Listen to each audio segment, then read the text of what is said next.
Halo semuanya, perkenalkan nama aku Dita Rini Yunarti dan aku dari kelas 11 5. Di sini aku akan membahas mengenai usus besar. Gimana kalian tahu kalau misalnya pencernaan itu dimulai dari bagian mulut, lalu ke kerongkongan, dilanjut ke bagian lambung, lalu masuk ke bagian usus halus dan usus besar. Nah, karena tidak semua makanan itu dapat diserap di metabolisme tubuh, maka di sini fungsinya usus besar.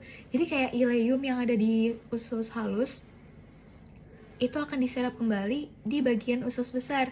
Nah, fungsi utama dari usus besar yaitu penyerapan air dan nutrisi-nutrisi yang ada di dalam tubuh kita. Selanjutnya, kita akan membahas mengenai bagian-bagian yang ada di dalam usus besar. Di antara usus halus dan usus besar terdapat sekum, atau yang biasanya kalian sebut itu sebagai usus buntu. Nah, di bagian usus buntu ini terdapat pula bagian tonjol yang memanjang yang namanya appendix, atau biasanya orang-orang sebut sebagai umbai cacing.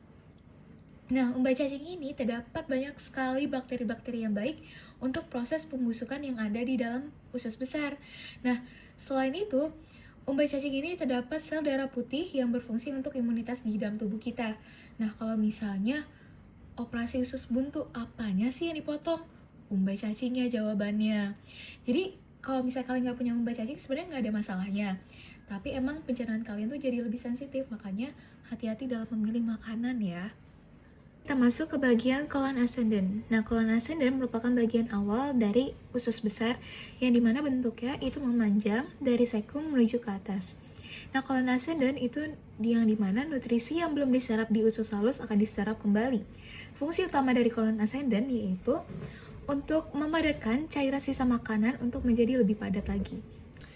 Selanjutnya kita ke bagian colon transversum.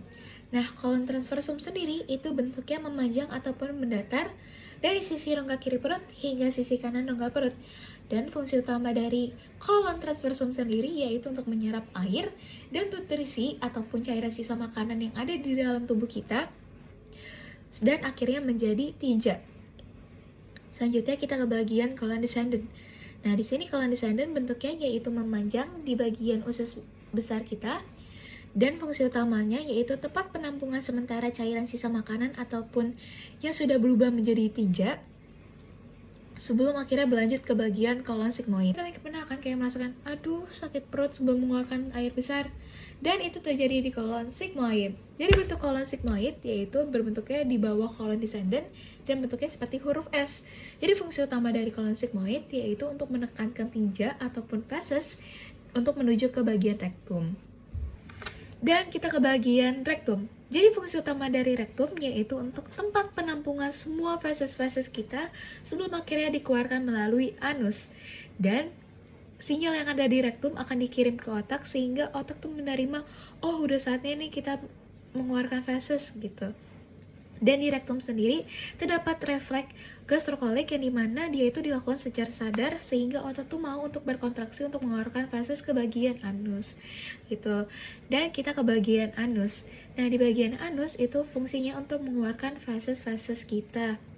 Dan selama proses yang ada di usus besar sendiri butuh bakteri yang namanya Escherichia coli yang dimana fungsinya untuk pembusukan yang ada di dalam proses usus besar gitu. Dan sekian penjelasan mengenai usus besar. Terima kasih semuanya.